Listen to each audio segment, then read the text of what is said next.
On t'a menti si on t'a dit que Madagascar a obtenu son indépendance de façon pacifique. Parce que même si elle est en effet proclamée le 26 juin 1960, elle arrive en réalité après un long cycle de violence, de lutte anticoloniale, de répression et de contrôle du narratif. Depuis 1896, comprenez que Madagascar vit sous un ordre colonial autoritaire, avec code de l'indigénat, travail forcé, réquisition, impôts, hiérarchie raciale et confiscation du pouvoir. Or, pendant la Seconde Guerre mondiale, plus de 30 000 Malgaches sont envoyés combattre pour la France. Ils constatent notamment que l'empire qu'on présentait comme tout puissant peut être battu, mais ils s'aperçoivent surtout du paradoxe entre une France qui leur parlait de fraternité et qui leur demandait de se sacrifier au nom de la liberté, et l'administration coloniale sur leur île, qui continuait d'appliquer le même système raciste et violent. Sauf que le rapport de force mondial change après 1945. Et pour tenter de sauver son empire, la France le réforme.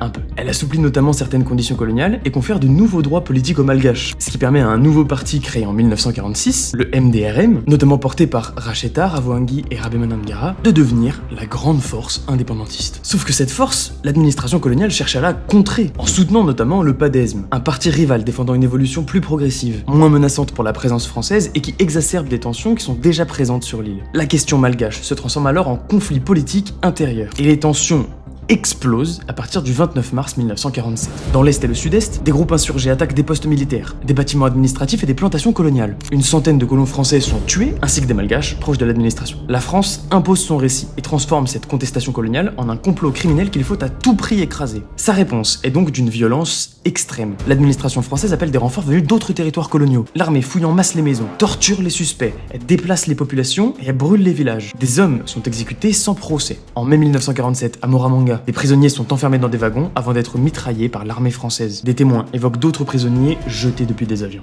Aujourd'hui, le bilan reste débattu. Environ 10 000 morts dans les estimations les plus basses, et parfois plus de 100 000 quand sont incluses la faim, la fuite et les épidémies. Sauf qu'à l'époque, l'information arrive filtrée en France. La presse reprend les mots de l'administration, parle de troubles, de rebelles, de retour au calme, dit que la rébellion est maîtrisée, alors que la guerre continue, et le MDRM est désigné coupable avant les procès. La répression va donc détruire ce parti et chercher à anéantir la voie indépendantiste, ce qui renforcera, paradoxalement, le ressentiment nationaliste. Et puis, le temps avançant, la France comprend qu'elle ne pourra plus garder Madagascar comme avant. Alors elle change de stratégie. À partir notamment de la loi cadre de 1956, elle accorde davantage d'autonomie, elle organise la transition, et puis elle accompagne la naissance de la République malgache en 1958. Mais quand Madagascar devient officiellement indépendante le 26 juin 1960, eh bien la France conserve encore les leviers essentiels, des accords de défense, une influence économique, une présence militaire à Diego Suarez, qui redeviendra plus tard Antsiranana, et un rôle majeur dans la formation de l'armée, de l'administration et de l'école. Toute la transition est pensée pour éviter une rupture complète avec la France.